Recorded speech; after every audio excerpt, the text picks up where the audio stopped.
খেলার ছলে বলা কথাটা যে এভাবে সত্যি হয়ে যাবে একটুও বুঝতে পারিনি। ছেলেকে কষ্ট পেতে দেখে খুবই খারাপ লাগতেছিল। সংসারের কাজকর্ম গুছিয়ে রাত্রের জন্য ভর্তা ভাত বানালাম, সেগুলো নিয়েই থাকছে আজকে আমার পুরো ভিডিও। হ্যালো এভরিওয়ান, আসসালামু আলাইকুম। সবাই কেমন আছেন? আশা করি ভালো আছেন, আমিও ভালো আছি। আজকের ভিডিওটা শুরু করছি বিকেল থেকে। আসরের নামাজটা পড়ে তারপরে বারান্দায় এসে একটু বসছিলাম। আমার সাথে আমার ছেলেটাও এখানে দাঁড়িয়ে আছে। ও আমাকে বারবার বলতেছিল, মা আমাকে কিছু কিনে দাও, আমি কিছু খাবো, আমার ক্ষুধা লাগছে। আজকে সারাদিন আমি কিছুই খাইনি। তার মূলত বাহিরের খাবারের প্রতি নেশা জাগছে, এই জন্যই আমাকে বারবার বলতেছিল। শুধু দুপুরেও তার পছন্দ মতো ডিম পোস্ট করে ভাত খেয়ে নিয়েছিল। তাকে আমি বলতেছিলাম, তুমি না কিছুক্ষণ আগে দুপুরের ভাত খেলে, তাহলে সারাদিন কিভাবে না খেয়ে থাকলে? কিন্তু সে তো নাসর বান্দা, তাকে কিনে দিতেই হবে। তারপরে তাকে খাবার দাবার কিনে দিয়ে আর তেমন কোনো ভিডিও নেওয়া হয়নি। এটা মাগরিবের নামাজের পরে আমি নামাজটা আদায় করে তারপরে এখানে একটা নাটক দেখতেছিলাম। আজকে রাত্রে তেমন ভারী কোনো রান্না বাড়ার ঝামেলা নেই, এই জন্যই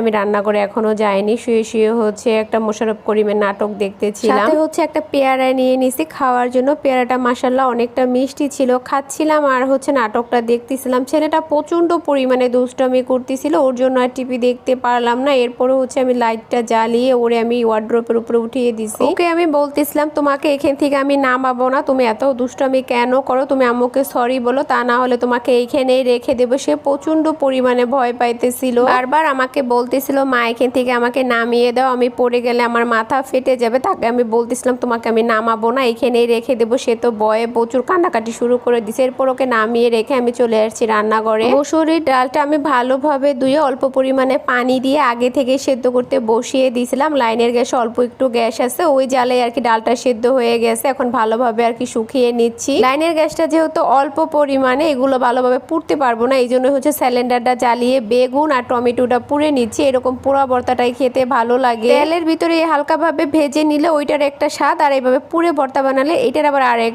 রকম স্বাদ। এই জন্যই আমি আজকে পুড়ে নিচ্ছি। আসলে সব সময় একরকম ভাবে ভর্তা বানালে খেতে ভালো লাগে না, মাঝে মধ্যে একটু অন্যরকম ভাবে বানালেও খেতে ভালো লাগে। এখানে আমি ডালটা ভালোভাবে শুকিয়ে বাটির ভিতরে বেড়ে নিয়ে আমি আলুটা ফালি ফালি করে কেটে সেদ্ধ বসিয়ে দিলাম। অনেকগুলো থালা বাটি জমে গেছিল ঝুড়ির ভিতরে, এই জন্য সবগুলো আমি নিয়ে এসে এখন র্যাকের ভিতরে সাজিয়ে রাখতেছি। র্যাকের থেকে নামিয়ে একটা একটা করে ময়লা করে ধুয়ে ঝুড়ির ভিতরে রাখতে রাখতে দেখা যায় ঝুড়িতে জায়গাই থাকে না। পরে আবার শুকানোর পরে এনে এইভাবে সাজিয়ে রাখি। থালাবাটিগুলো সুন্দরভাবে র্যাকের ভিতরে সাজিয়ে রেখে আমি বাহিরে গেছিলাম শুকনো মরিচ আনার জন্য। ভর্তা বানাতে হলে তো শুকনো মরিচ লাগবে, বাসায় শুকনো মরিচ ছিল না, এই জন্যই এখানে শুকনো মরিচ নিয়ে আসলাম। এইদিকে আমার 2 রকম ভর্তা অলরেডি রেডি হয়ে গেছে, শুধু আলুটা সেদ্ধ হলে আমি ভর্তাটা বানিয়ে নিব। তো এখানে